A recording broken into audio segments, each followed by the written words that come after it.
عمرنا سألنا نفسنا إيه لو اكتشفنا إن الصدمة الحقيقية أو التراما اللي بتشكل حياتنا دي كلها مش هي الكارثة اللي حصلت زمان؟ امم تقصدي إنها مش الحدث نفسه، صح؟ بالظبط.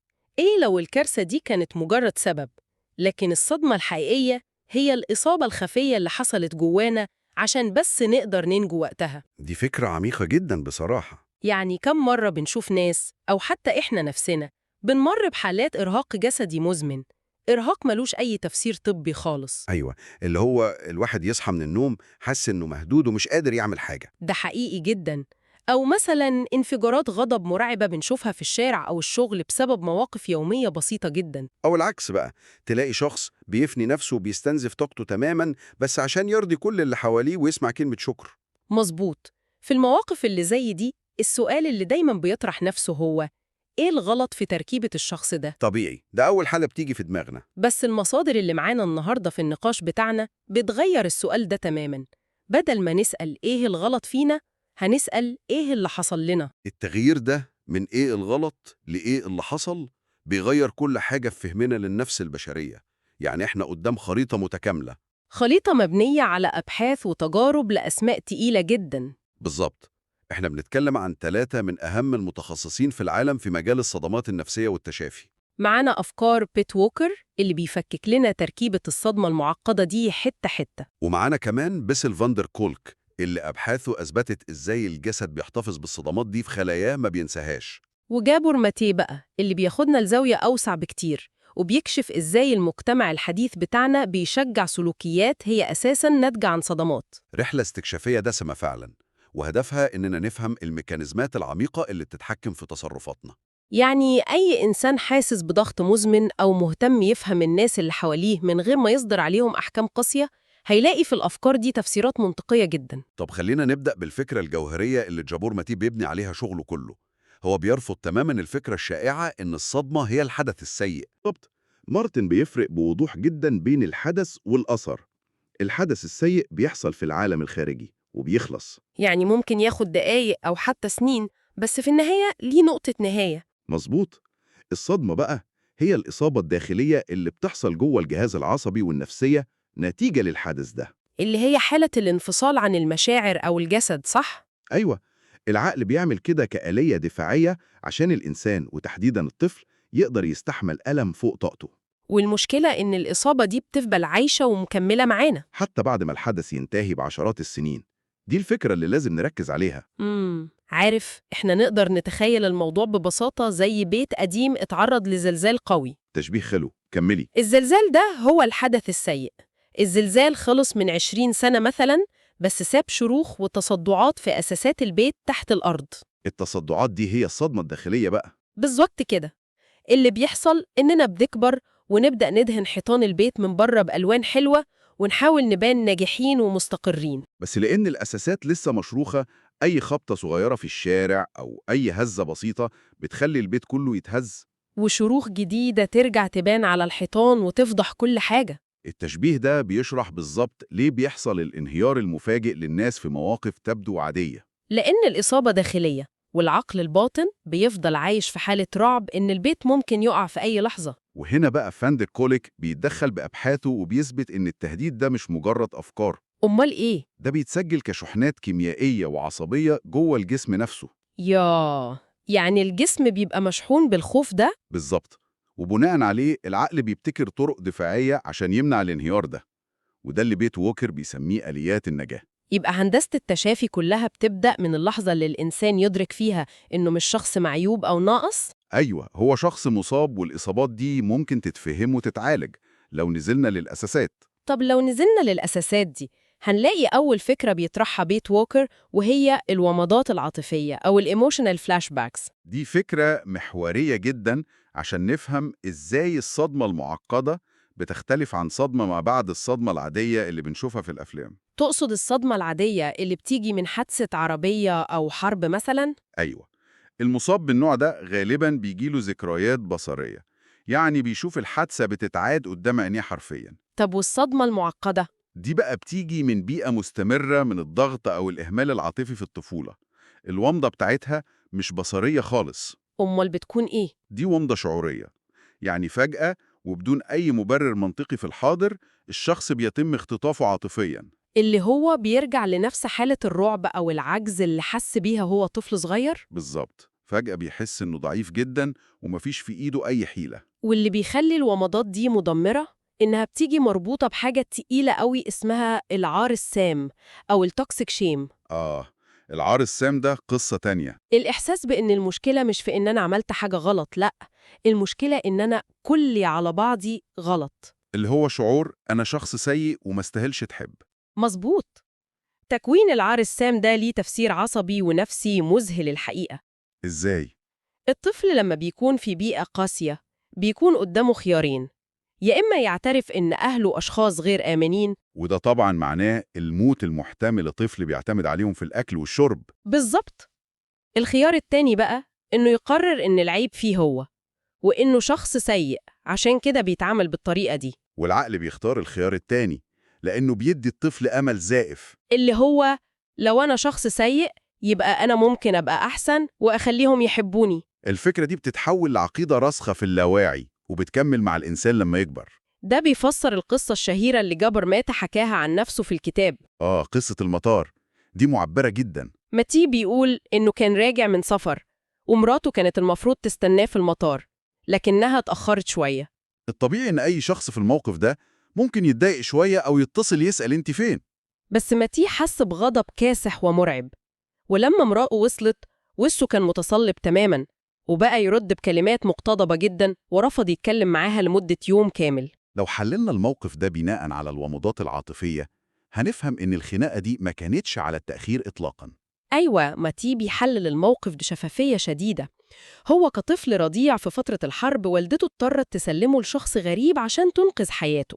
وعقله وهو رضيع استقبل ده على إنه هجر ورفض تام، والإحساس ده اتخزن في جهازه العصبي. فلما مراته اتأخرت في المطار اللوزة الدماغية عنده اللي هي جهاز الإنذار في المخ ما شافتش موقف عادي لزوجة عطلانة في الزحمة. جهاز الإنذار أعلن حالة طوارئ قصوى وقال أنا بترمي وبتساب لوحدي تاني. الغضب والجمود دول ما كانوش رد فعل لراجل عاقل، دول كانوا درع الحماية اللي رفعوا الطفل الرضيع عشان يحمي نفسه من ألم الهجر. وده بيفسر كمية الخناقات وردود الأفعال العنيفة اللي بنشوفها كل يوم على أسباب تبدو تافهة جدا.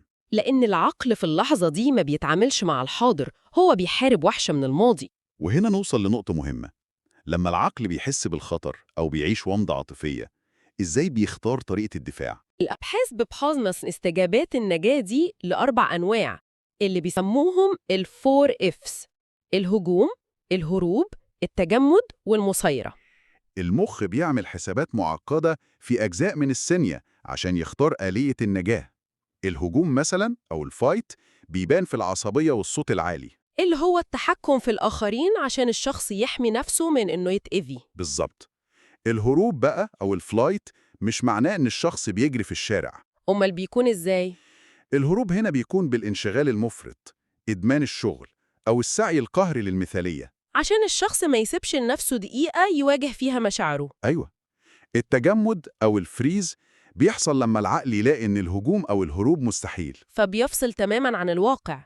نلاقي الشخص بينام أوقات طويلة جداً، أو بيغرق في تصفح السوشيال ميديا لساعات بدون وعي، كأنه بيعمل تهدير موضعي لمشاعره. طب والاستجابة الرابعة، الفون أو المسايرة وإرضاء الآخرين، دي بتستحق وقفة.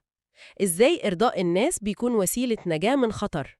المسايرة دي بتظهر غالباً لما الطفل بيكون في بيئة متقلبة جداً وما فيهاش مساحة للهجوم أو الهروب. فالحل الوحيد عشان ينجو هو إنه ينسى احتياجاته تماماً. بالظبط.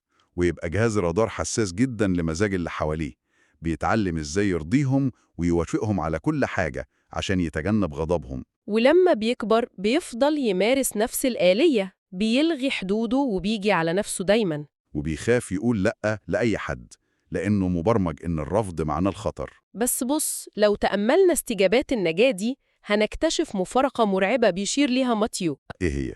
الاستجابات زي إدمان الشغل والمسايرة والتضحية بالنفس هي سلوكيات المجتمع الحديث بتاعنا بيمجدها وبيكافئ عليها جداً.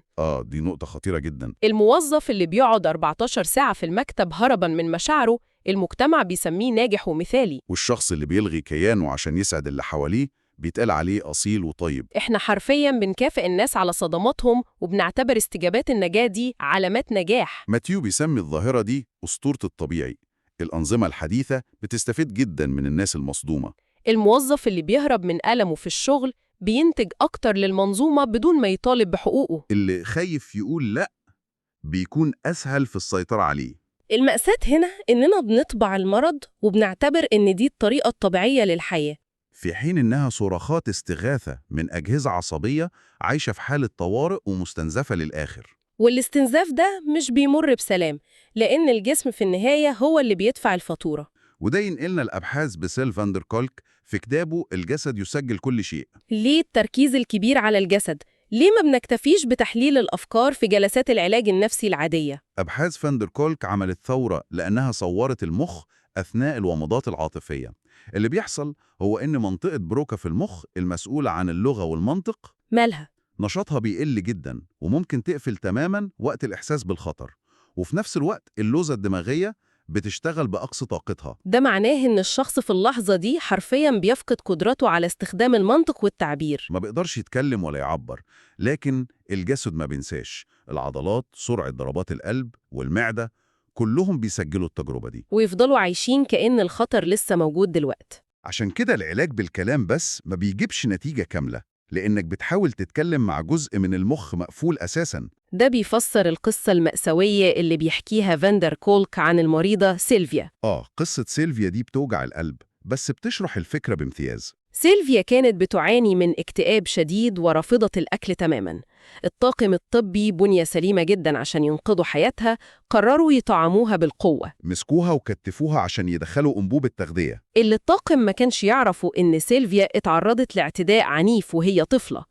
التكتيفة دي ما عملتش حاجة غير إنها رجعتها لنفس لحظة الاعتداء. وبدل ما تتحسن فقدت النطق تماماً ودخلت في حالة تجمد عميق. القصة دي بتأكد إن المنطق والنوايا الحسنة ملهمش أي وزن لو الجسد حاسس بالتهديد. التدخل العنيف بيعيد إنتاج الصدمة الأصلية.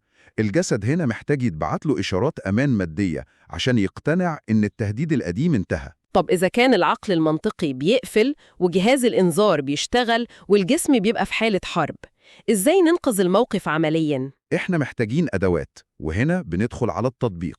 خلينا نبدأ بخطوات بيت ووكر للتعامل مع الومضات العاطفية وقت ما بتحصل. هو بيقترح 13 خطوة. بس أهمهم الخطوة الأولى الخاصة بالاعتراف، والخطوة الثامنة الخاصة بالناقد الداخلي. لو طبقنا ده على مثال واقعي في مصر، مثلاً واحد سايق عربيته على الدايري وفجأة عربية نقل كسرت عليه بشكل مرعب. موقف بيحصل كل يوم. الحمد لله قدر يتفاداها وما حصلش حاجة. الطبيعي إنه ياخد نفسه ويكمل، لكن فجأة ضربات قلبه بتزيد، بيعرق. وبيبدأ يجلد نفسه بعنف. انت غبي، انت دايما سرحان، كان زمانك ميت دلوقتي بسبب سذاجتك. رعب وشعور بالذنب مش متناسبين مع إن الموقف عدى بسلام. إزاي الخطوات دي بتتدخل هنا؟ في السيناريو ده الشخص مش بيتفاعل مع العربية النقل، هو رجع طفل بيتعرض لعقاب قاسي وتوبيخ على خطأ صغير. فالخطوة الأولى اللي هي الاعتراف بيعمل فيها إيه؟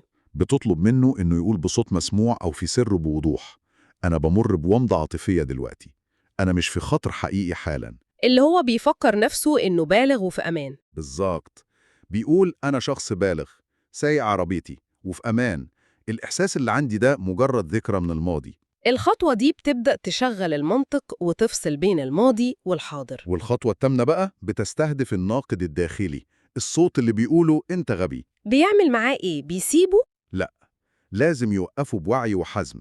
يقول لأ، أنا اتخضيت وده رد فعل طبيعي جدا، أنا سايق كويس ومركز بدليل إني تفاديت الحادثة. الرد الحاسم ده بيحجم الصوت القديم اللي اتزرع جواه وهو طفل. بس أحيانا الكلام المنطقي ده ما بيكونش كفاية لو الجسم نفسه لسه بيترعش ومنتفض. أيوة، وهنا بتيجي أهمية أداة فاندر كولك الخاصة بالوعي الجسدي لخلق جزر الأمان جوه الجسم. بصي، لو فكرنا فيها الموقف بيبقى عامل زي جهاز كمبيوتر هنج تماما. الشاشة متجمدة اللي هو العقل، والماوس مش شغال. مهما حاولنا نكتب أوامر على الكيبورد اللي هو العلاج بالكلام مفيش استجابة لأن السيستم واقع. الحل الوحيد هو إننا نعمل هارد ريست، نروح للهاردوير نفسه للجسم عشان ندي إشارة للسيستم إنه يرجع يشتغل.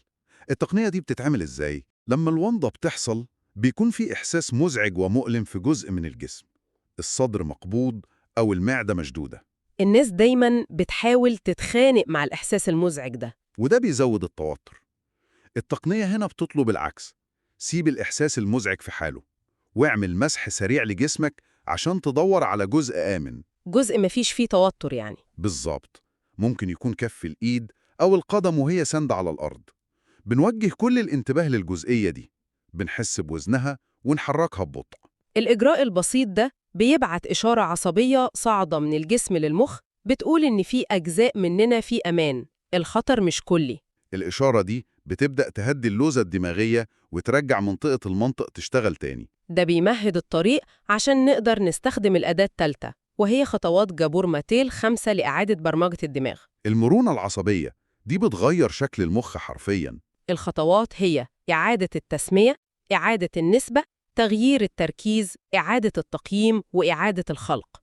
لو ركزنا على آخر خطوتين، إزاي فكرة إعادة التقييم وإعادة الخلق بتكسر الدايرة القديمة؟ لازم أوافق على الشغل الإضافي ده وإلا هيطردوني. رغم إنه بيكون مرهق جداً. إعادة التقييم بتعني إنه يدرك بوعي إن الفكرة دي ملهاش أي قيمة حقيقية في الواقع الحالي، هي مجرد وهم. خطوة إعادة الخلق بقى هي التطبيق العملي للشفاء، إنه ياخد أكشن مختلف. إنه يقول لأ، أنا مش هقدر أخد الشغل ده النهاردة. في اللحظة اللي بياخد فيها السلوك الجديد ده، هو بيقفل مسار عصبي قديم مليان خوف. وبيحفر مسار عصبي جديد مبني على احترام الذات والأمان.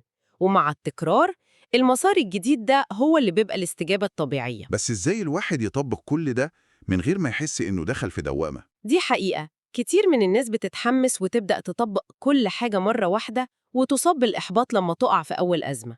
السر هنا في مفهوم الفضول الرحيم. التعافي مش كورس مكثف ولا تحدي هيخلص في أيام. ده مسار بياخد شهور وسنين ومليان لخبطة. الفضول الرحيم معناه إيه عملياً؟ معناه إن لما الشخص ينفعل أو يرجع لعادة قديمة زي إرضاء الناس، بدل ما يجلد نفسه يسأل نفسه بفضول وهدوء. يقول يا ترى إيه اللي خلى جهازي العصبي يحس بالخطر في الموقف ده؟ بالظبط، التطبيق محتاج يكون تدريجي جدا، وندي لنفسنا مساحة للغلط. يعني ممكن نتخيل خطة ل30 يوم مثلاً. أول 10 أيام تكون مجرد الملاحظة، مفيش أي مطلوب من الشخص غير إنه يراقب. لما يلاقي نفسه بينفجر في الغضب فجأة، يقول في سره أنا دلوقتي في ومضة عاطفية ويكتبها. الملاحظة دي لوحدها بتخلق مسافة آمنة، وتاني 10 أيام يقدر يدخل على بناء جزر الأمان الجسدية، ما يستناش وقت الأزمة عشان يطبقها. يخليها عادة يومية. 5 دقايق يركز فيها على الإحساس الجسدي ويهدي جهازه العصبي. وتالت 10 أيام يبدأ يواجه الناقد الداخلي بفعالية ويعيد برمجة معتقداته زي ما ماتيا قال. التدريج ده هو اللي بيعمل تغيير حقيقي. بص، إحنا كده غطينا رحلة دسمة جدا، ومحتاجين نلخص أهم 3 ركائز. دي الحاجات اللي لازم نعلم عليها. الركيزة الأولى الصدمة، مش هي الكارثة اللي حصلت زمان. الصدمة هي الأثر الداخلي، هي الانفصال اللي حصل جواك عشان تنجو. وفهم ده بيسقط شعور العار تماماً. الركيزة التانية الجسد فاكر كل حاجة. العقل ممكن يتناسى، بس الجهاز العصبي ما بينساش. والتعافي الحقيقي لازم يشمل تهدئة الجسد. والركيزة التالتة والمهمة جداً، الاستجابات اللي بنسميها عيوب شخصية. زي إدمان الشغل والمصايرة والانفصال عن الواقع. دي في الحقيقة كانت آليات نجاة ذكية جداً ابتكرها عقلك عشان يحميكي وقت الخطر. الفهم العميق ده بيطرح قدامنا فكرة أخيرة محتاجين نتأملها كويس. قوليلي، إيه هي؟ لو كان المجتمع بتاعنا بيعتبر الضغط النفسي والعزلة والتضحية بالحدود الشخصية حاجات طبيعية ومطلوبة عشان الإنسان يتقال عليه ناجح، أيوة. فهل ممكن يكون الإرهاق الجسدي أو حتى نوبات الاكتئاب اللي بنمر بيها مش مجرد مرض محتاج مسكنات؟ أمال ممكن يكون إيه؟ هل ممكن تكون دي حالة تمرد صحي من الجسد، تمرد بيرفض فيه إنه يعيش في بيئة سامة بتتجاهل أساساته المشروخة؟ ياه، دي فكرة قوية جدا. الجسد بيقول لأ بطريقته. بالظبط، زي البيت اللي بيجبرك تصلح الأساسات. رسالتنا الأخيرة قبل ما جسمك يرفع الراية البيضة ويقول لأ، حاول أنت تسمع صوته وتفهم رسالته. رسالة مهمة جدا ومحتاجة تفكير عميق مننا كلنا. بنتمنى تكون الرحلة الاستكشافية دي نورت أماكن ضلمة وادت مساحة للفضول الرحيم إنه يبدأ يشتغل. شكراً ليكم.